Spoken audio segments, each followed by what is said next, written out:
Welcome to shorthand Gurukul. ये dictation 80 word पर minute की गति से रहेगी। स्टार्ट होगी 5 सेकंड के बाद। स्टार्ट। सभापति महोदय, वित्त मंत्री महोदय ने जो बजट सदन के सामने प्रस्तुत किया है वह बहुत ही बुद्धिमानी के साथ तैयार किया हुआ बजट है।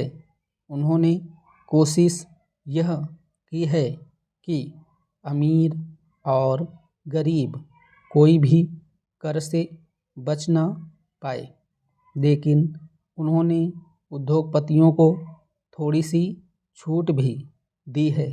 जो बड़े बड़े पूंजीपति लोग हैं उनको कर से कुछ मुक्त किया है, कुछ सुविधाएं दी हैं। मैं नहीं समझ पाया हूँ कि ऐसा उन्होंने क्यों किया है।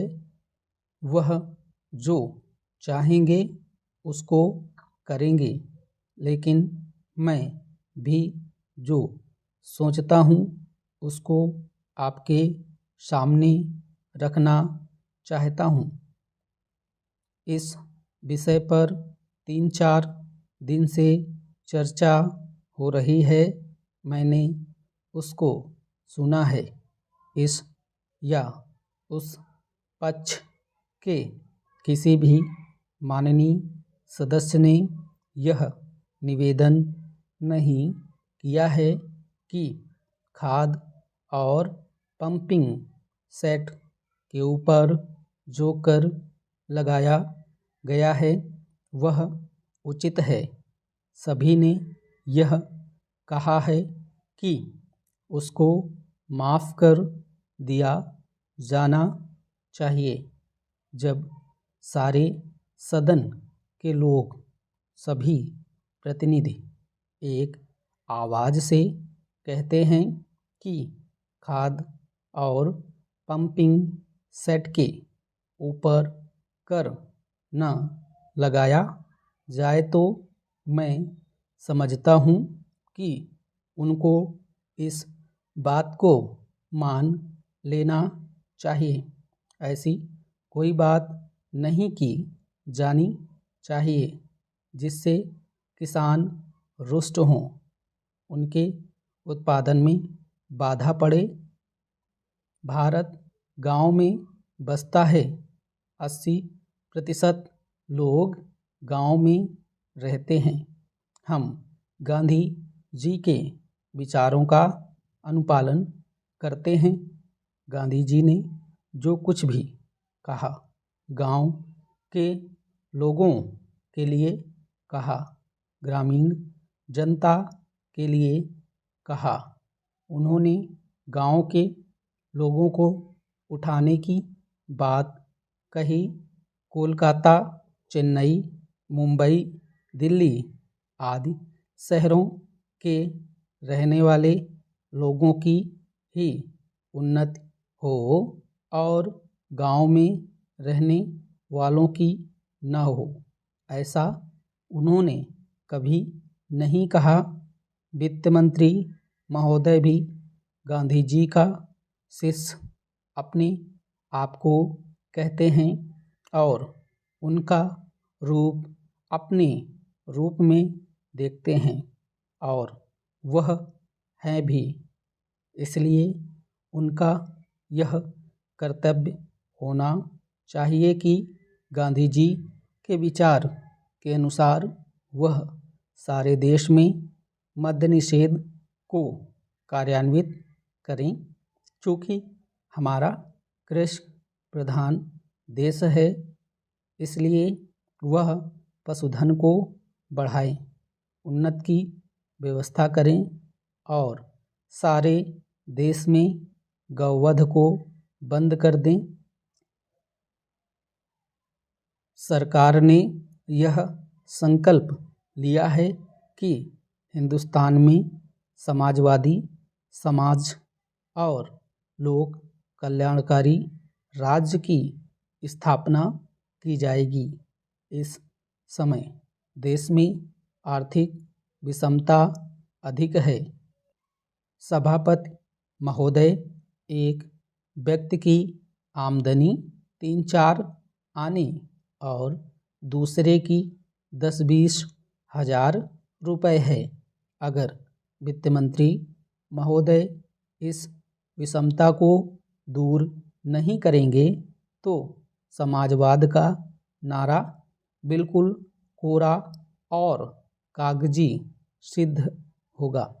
इस देश में 8-10 करोड़ हरिजनों का एक ऐसा वर्ग है जिसकी आर्थिक स्थिति बहुत गिरी हुई है।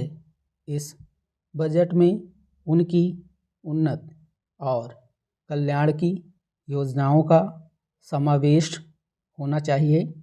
वित्त मंत्री ने 1500 करोड़ रुपए के जो कर लगाए हैं उनसे देश के आम आदमियों की हालत खराब हो गई है। मुझे इस बात की बड़ी प्रसन्नता है कि योजना के अंतर्गत देश में विकास कार्य हो रहा है और अब हम इस दिशा में जो कुछ कर पाए हैं वह प्रशंसनीय है।